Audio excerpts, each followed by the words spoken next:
Okay, so we are going to solve some more questions from exercise 3.1. Okay, and these questions are also based on angles, लेकिन थोड़े से different हैं. ठीक है, direct questions नहीं है कि in which you have to just convert degrees to radians or radians to degrees. Okay, so let us look at question number 3. A wheel makes 360 revolutions in 1 minute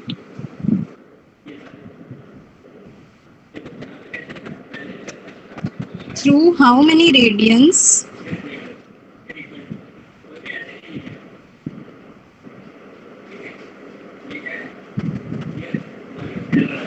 does it turn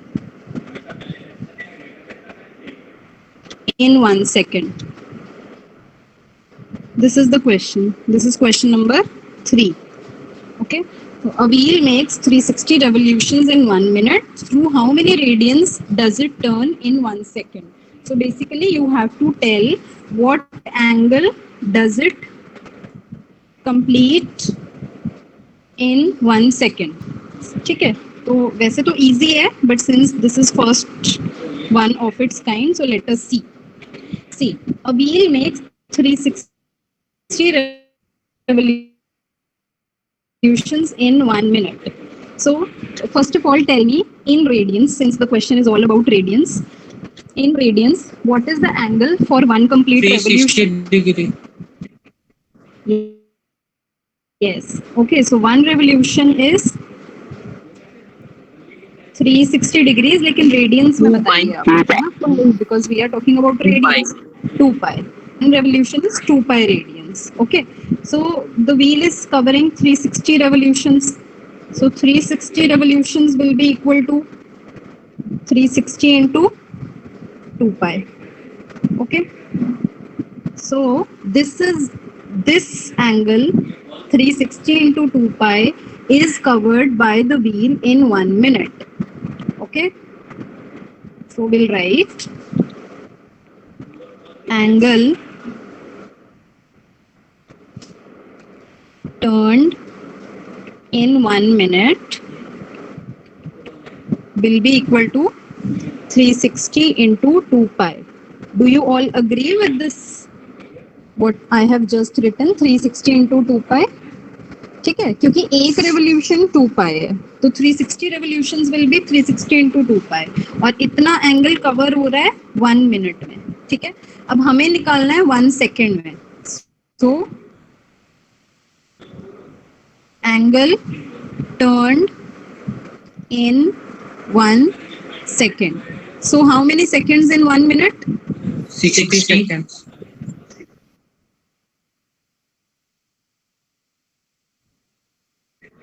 Answer. Ajitesh has already given the answer. So this will be 12 pi.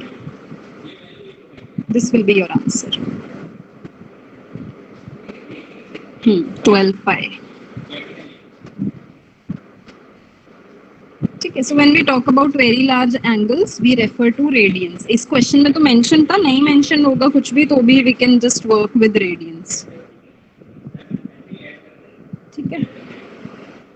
Now let us solve question number 4. ये complete किया है सबने, किसी का बाकी तो नहीं?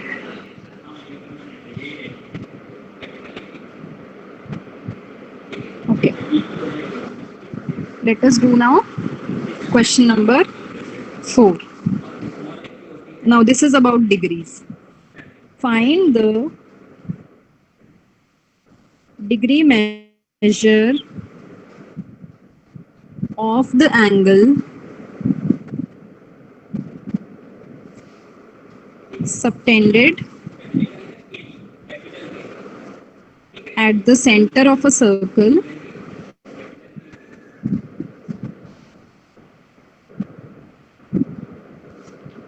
of radius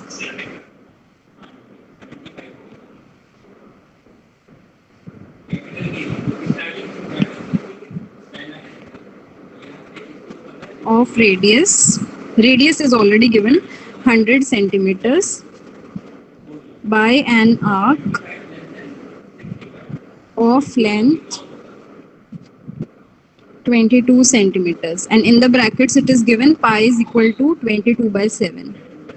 This is the value that you have to use. Otherwise also when we talk about angles we use pi as 22 by 7. Decimal वाला use नहीं करते हैं, 3.14 use नहीं करते हैं. Okay, so this is the question. So what is given here? You have to find the degree measure of the angle subtended at the center of a circle. Radius of the circle is 100 centimeter and the length of the arc is 22 centimeters. Now just turn the pages back and look at a formula where we had talked about angle, length of arc and radius. What was the formula? Theta equals to L by R. Yes, we know theta is equal to L upon R. So simply put the values here. But we know that this theta that we will get will be in degrees or in radians. Radian. Yes, this will be in radians. Yes. Okay. So that will be theta will be equal to length of the arc is 22, R is 100. So this will be the angle in radians. Let it be this way only. Radians. अब इसे हम degree में convert करेंगे. So degree measure will be, we know that in order to convert it to degree, we have to multiply the radian value by 180 upon pi. So in pi, we have to put the value 22 by 7 is equal to 180, 22 by 7. So just solve it. You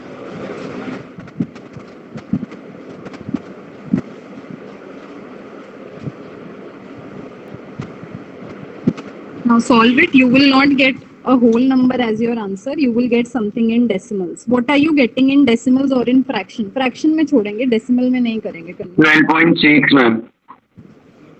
अच्छा 12.6. ठीक है. 12 36 seconds. 36 minutes. ये कितना आ रहा है? 97. 63 by 5 आया था. Yes set ma'am. को छोड़ ही दिया. हाँ ठीक है, 63 by 5 आ गया ना, ये डिग्रीज आ गया. ठीक है, बट अभी हम इसको ऐसे नहीं छोड़ेंगे, we will convert it to minutes. So 63 by 5 degrees आया है, तो इसको you can convert it to mixed fraction. Mixed fraction में आप करेंगे तो हो जाएगा 12 3 by 5 डिग्रीज. तो इसको हम लिख सकते हैं 12 डिग्रीज और 3 by 5 को हम कन्वर्ट कर देंगे मिनट्स में. तो वी नो 1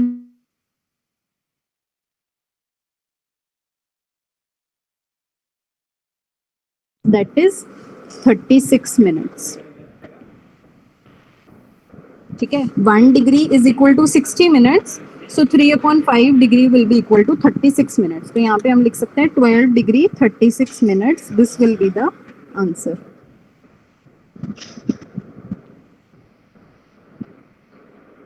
ठीक है, easy है, बस calculations involved हैं. There is nothing very difficult.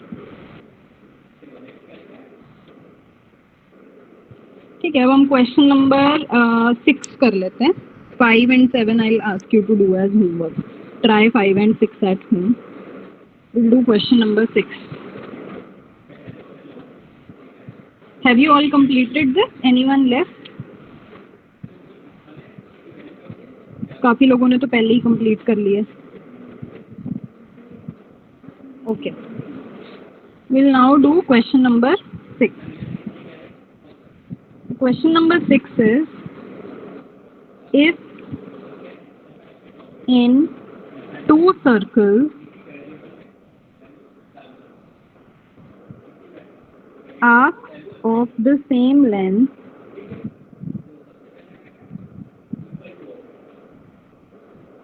subtend angle 60 degrees and 75 degrees at the center, find the ratio of their radii. So the question is that there are two circles and there are arcs of same length in both the circles and they are subtending angles 60 degree and 75 degree at the center. You have to find the ratio of their radii. Try to do it. Just try to start.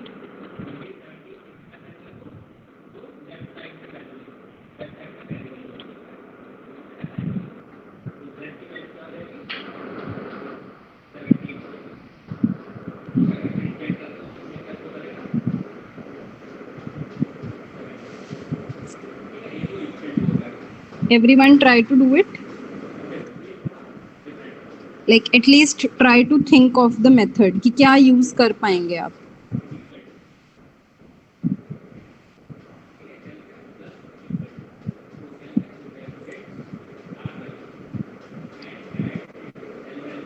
देखिए हम क्या करेंगे यहाँ पे.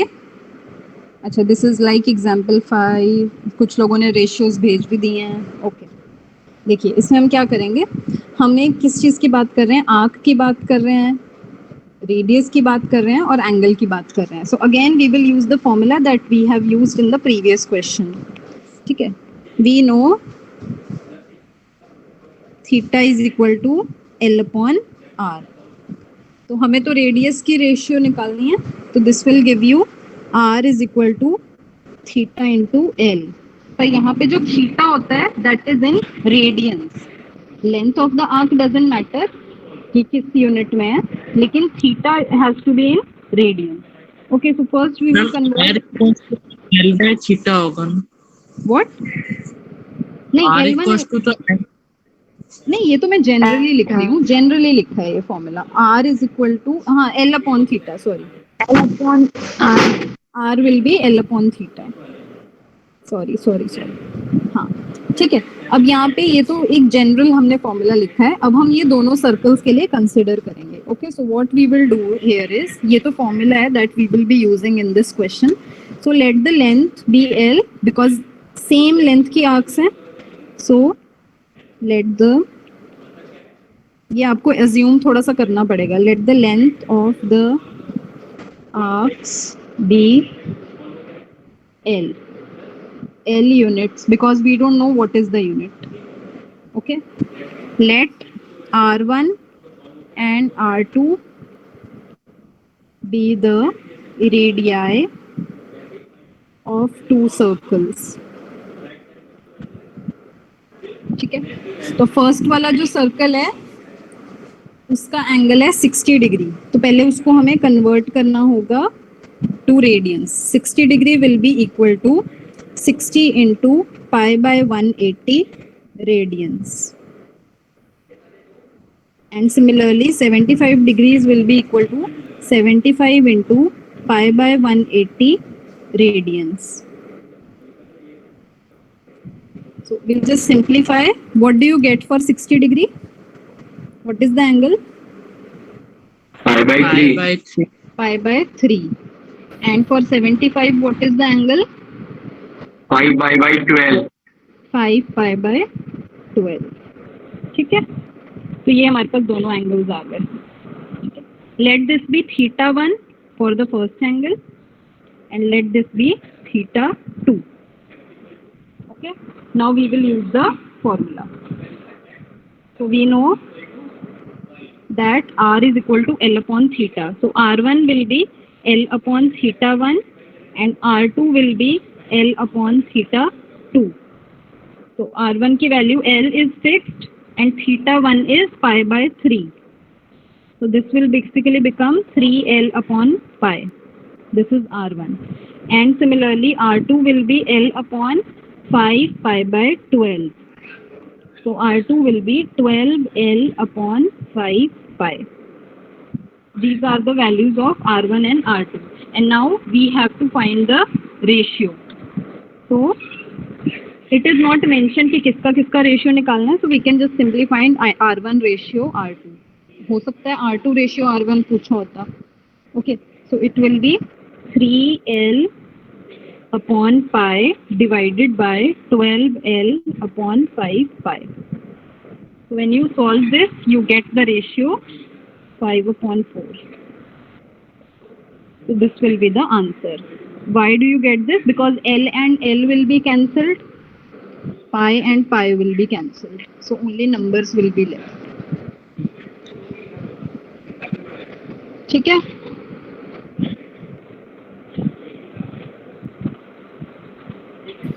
Ma'am Yes. Ma'am Yes. Ma'am ये इतना बड़ा करने की जरूरत नहीं, 2-3 लाइन में भी हो जाता ना ये। हाँ, छोटे से में भी कर सकते हो, बस थोड़ा मेन जो इम्पोर्टेंट चीजें हैं वो दे सकते हो। वैसे तो वहीं पे ही हो जाता अगर हम डायरेक्टली रेशियोज में पुट कर देते, but not everybody knows it ना, तो इसलिए थोड़ा सा मतलब सबके लिए एक्सप्लेन कर दिया है। आपको जैसे ठीक लगे वैसे आप लिख सकते हो, but all the important details should be included. You can not omit important details. जैसे फॉर्मूला है दैट, हाँ बताओ। तो यू आर नॉट ऑडिबल, क्या हुआ? मैम हाँ बोलो। मैम अब आवाज आ रही है? मैम फॉर्मूला से ही इक्वेट कर देते तो नहीं चलता?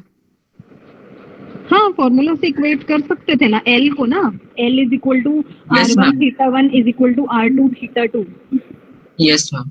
हाँ बिल्कुल कर सकते हो। वही किया है, बस सेपरेटली लिखा है। इक्वेट तो कर ही रहे हैं एक तरह से, एल एल तो लिया ही है। Everything is fine as long as it is logical and you should make use of formula. और जितना भी जैसे फॉर्मूला वगैरह वो मेंशन कर देना है। वैसे तो बहुत छोटा सा ही क्वेश्चन है, अगर ये क्वेश्चन पूछा जाएगा तो 2 मार्क्स में पूछा जाएगा। ठीक है, कैसे भी कर सकते हो, बस लॉजिकल होना चाहिए। अब हम मेन जो टॉपिक है वो स्टार्ट करने वाले हैं। The topic of angles is over. और अब सबसे ज़्यादा इम्पोर्टेंट जो इस चैप्टर का टॉपिक है that we are going to start. ठीक है, तो बहुत ध्यान से समझेंगे तभी समझ में आएगा। ठीक है, now in the previous classes when you studied about trigonometry, तो आपने कौन सी शेप की बात की थी? Which shape did you talk about? Right angle triangle. Yes. Right angle triangle. Very good. Okay.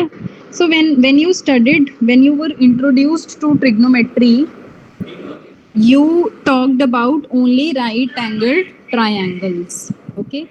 But then mathematicians observed that trigonometry is not limited to right angled triangles. ठीक है, and not limited to any angle, like right angle triangle में तो सब angles कितना होगा? 0 से 180 के बीच में ही तो होगा कोई भी angle। 0 से 180 भी नहीं होगा because one angle has to be 90. So the other angle is going to be, other angle is going to be an acute angle. So there the trigonometric ratios were defined for only acute angles. But then as maths progressed, mathematicians realized that the definition of trigonometric functions, different ratios, that can be extended to any angle of this world. Any angle, kitna bhi bada, kitna bhi chota, be it positive, be it negative.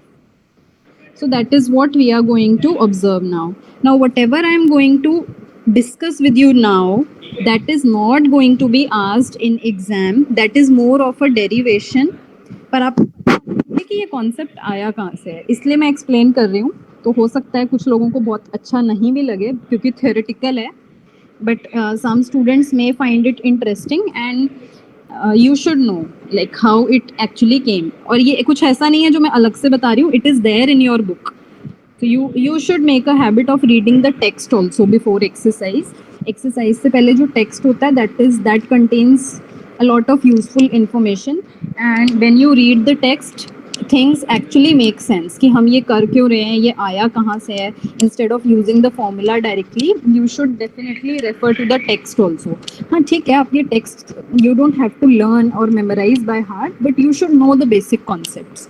ठीक है, so what we are going to do is we are now going to look at trigonometric functions and we will see how trigonometric functions can be extended to any angle instead of just acute angles. ठीक है, और हमने functions बोल दिया। अब पहले छोटी classes में जब आपने पढ़ा like previous classes में you called it ratios क्योंकि वो सिर्फ ट्रायंगल के साइड्स की रेशियोज होती थी, but now we are calling it function क्योंकि ये हर एक नंबर के लिए डिफाइंड होने वाले हैं। So let us see how. So what we are going to do is we will consider a unit circle. Okay, again, what is the meaning of a unit circle? A circle that has radius equal to unit length. अब ये unit कुछ भी हो सकता है, it can be any number, but you are taking it equal to 1, that is. Okay, so we are going to take a unit circle. This is x-axis, y-axis, and I am going to draw a unit circle here.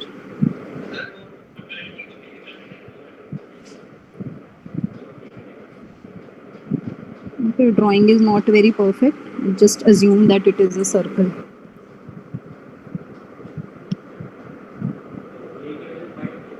Okay, this is our unit circle. Unit circle का मतलब है कि अगर ये 0 है, this will be 1, this will be -1, this will be 1, this will be -1. So that the radius of this circle is 1.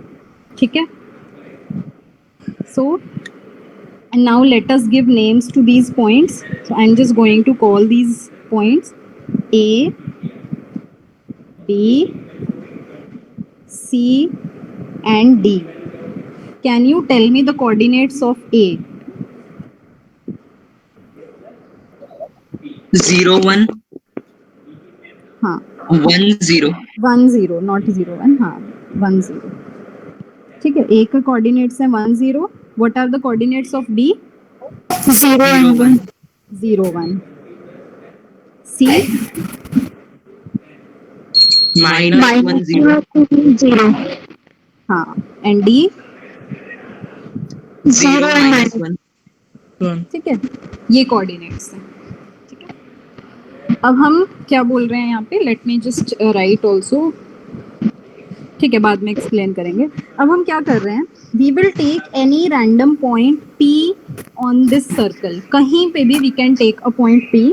पर क्योंकि first quadrant हमेशा हमारा फेवरेट होता है क्योंकि वहाँ सब कुछ पॉजिटिव होता है, तो कैलकुलेशंस इजी हो जाती हैं. पर हम किसी और क्वाड्रेंट में भी ले सकते हैं. I am just taking a random point P and calling it PAB. ठीक है, तो अब आपको पता है कोऑर्डिनेट ज्योमेट्री से that if I draw this figure here, okay, and suppose I call this point M, ठीक है, then what will be the length of OA? No, OM. 10 minute. OM की लेंथ क्या होगी? B. ध्यान से देखो, OM की लेंथ क्या होगी? x एक्सिस पे है, तो यानी x coordinate. What will be the length of OM? M M M M. M नहीं ना, ये M नंबर नहीं है, मैं तो इसको कुछ नाम दिया है. M इस सिर्फ नाम है, जैसे यहाँ पे B C D नाम है. मैं OM की लेंथ पूछ रही हूँ, यहाँ से बताओ, यहाँ से. A. हाँ, A x कोऑर्डिनेट होगी ना. हाँ, तो so this will be A. ऐसे मुझे बताओ PM की लेंथ क्या होगी? B. B. ठीक है, यस, ठीक है. अच्छा, और ये भी आप कह सकते हो कि this is going to be a right angle triangle, है ना, बिकॉज स्ट्रेट होता है ये हमेशा, परपेंडिकुलर डिस्टेंस होता है. ठीक है. नाउ एक और चीज, if I take the length of arc PA to be x, अगर मैंने PA की लेंथ को x माना, तो ये जो एंगल है, इस एंगल को रेडियन में कितना होगा? ये एंगल यूज करो, theta is equal to L upon R. देखो क्या होता है, theta is equal to L upon R. P upon A. L कितना है? लेंथ ऑफ द आर्क कितनी है? X. हाँ, लेंथ ऑफ द आर्क है x. और रेडियस कितना माना था हमने इस सर्कल का स्टार्टिंग में? 1 unit. 1. तो एंगल कितना आ गया? X upon 1. हाँ, तो x है ना, तो ये वाला जो एंगल है दिस इज x. और डायरेक्शन के साथ बनाएंगे क्योंकि हमें अब पता है पॉजिटिव नेगेटिव एंगल्स होते हैं. ठीक है, फिगर में जो चीज सब कुछ समझ में आया, एक बार रिपीट कर रही हूँ. हमने क्या किया है, एक यूनिट सर्कल लिया है. ठीक है, पॉइंट्स ABCD नॉर्मली मार्क कर दिए, उनके कोऑर्डिनेट्स लिख दिए. अब हमने इस यूनिट सर्कल पे कोई भी पॉइंट ले लिया है P, और उसके कोऑर्डिनेट्स हमें क्योंकि पता नहीं है तो हमने ए बी नाम रख दिया, कुछ भी नाम रख सकते हैं हम, ठीक है। वहां ए बी से हमें पता चल गया कि ओ एम जो है उसकी लेंथ होगी ए और पी एम की लेंथ होगी बी, क्योंकि x coordinate is a and y coordinate is b. फिर हमने क्या किया, हमने अज्यूम किया कि सपोज पी ए की जो आर्क है, पी ए आर्क है, उसकी लेंथ है एक्स, तो हमने एंगल निकाला, वो भी आया x, because we know angle is equal to length of arc divided by radius, और यहाँ पे रेडियस था 1, ठीक है। अब यहाँ पे ये सारे अजम्पशन जो मैंने ओरली बोले हम लिख ले रहे हैं, okay. Consider a unit circle with centre at origin, ठीक है। इस सर्कल का सेंटर ओरिजिन पे है, ठीक है। फिर हमने क्या अज्यूम किया था नेक्स्ट कि P कोई पॉइंट है, let P A B any point on the circle, ठीक है। और हमने ये बोल दिया, मैंने बोला था कि लेंथ जो है वो x है, लेकिन लेंथ की जगह के पे अगर हम एंगल को x मान ले पहले, ठीक है। Let P A B be any point on the circle such that angle POA is equal to x। अब मैं कह रही हूँ एंगल हमें पता है, तो क्या हम लेंथ ऑफ आर्क निकाल सकते हैं? देन हमें पता है ना फॉर्मूला क्या होता है, theta is equal to L upon R होता है, ये फॉर्मूला है। तो यहाँ से एल क्या हो जाएगा, R theta, R is 1 and theta is x, तो एल आ गया एक्स। तो यानी कि length of arc will be x, then length of arc P A is equal to x units, ठीक है। मैंने लेंथ से स्टार्ट किया था और एंगल को x बताया था, पर अगर हम एंगल से स्टार्ट करें तो लेंथ x आ जाएगी, ठीक है। ये सबको समझ में आया इतना? Yes ma'am. ठीक है। अब देखो, अब हम ट्रिग्नोमेट्री की बात करने वाले हैं, क्योंकि we have obtained a right angle triangle POM, ठीक है। तो नाउ I will just look at the right angle triangle. I am going to ignore the remaining circle. Just look at the right angle triangle POM. P यहाँ था OM. This was 90. This length is A. This length is B. And this is X. अच्छा, अब इस figure में मुझे ये बताइए आप फटाफट, OP की लेंथ कितनी है? What is length OP? Ma'am root a square plus b square. अच्छा ठीक है, लेकिन हमने जो स्टार्टिंग में माना था यूनिट सर्कल, वहां से बताओ ना, नंबर आ जाएगा। X 1 unit. हाँ, यूनिट सर्कल का मतलब क्या है कि उसका रेडियस 1 है, तो यहाँ पे ये जो ओपी है ये भी तो रेडियस है, ठीक है। तो what will be the length of OP? 1। ये सब अग्री करते हैं, OP will be 1, Yes, ma'am. ठीक है। Yes. तो हम यहाँ पे ओपी को 1 लिख देंगे, ठीक है। और चाहो तो लिख भी सकते हो OP is equal to 1 being radius, ठीक है। अब ये आ गया, अब यहाँ से आप जो हो वो ट्रिग्नोमेट्री की बात कर पाएंगे, because this is now right angle triangle. So now quickly tell me what will be cos x and tell me what will be sin x. X is the angle. जल्दी से cos x की value बताइए मुझे और sin x की value बताइए। cos x a by 1। हाँ, cos का फॉर्मूला क्या होता है? Adjacent upon hypotenuse. बेस, हाँ, बेस अपॉन हाइपोटेनस। तो बेस कितना है यहाँ पे?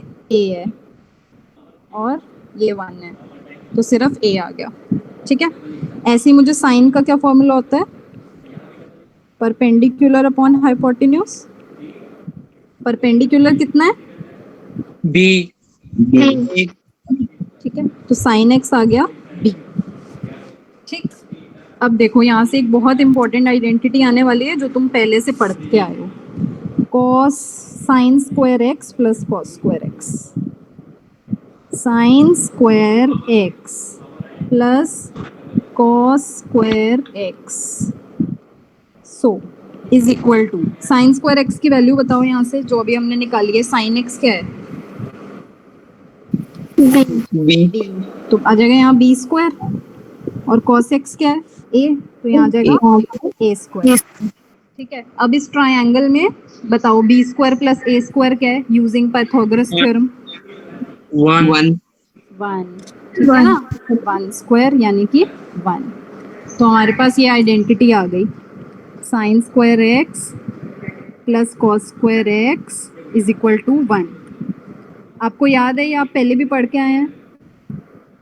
Yes, ma'am. ठीक है. तो ये आइडेंटिटी यहाँ से Yes. आई है. एक्चुअली में एक सर्कल यूज किया है यस और मैम वहां से 10th में. हाँ. ठीक है. चलो अब कितना टाइम हो गया है? अच्छा ठीक है 2-3 मिनट हैं, जल्दी से कर लेते हैं. ठीक है. तो ये एक हमारे पास एक रिजल्ट आया. अब इसी की हेल्प से हम और भी चीज़ें ऑब्जर्व करके देखेंगे. देखो अब बहुत इजी है. इसके आगे जो ऑब्जर्वेशन होने वाली है वो बहुत ज़्यादा सिंपल है. यही थोड़ा इम्पोर्टेंट पार्ट था. मैं ये फिगर बस एक बार कॉपी कर लेती हूँ.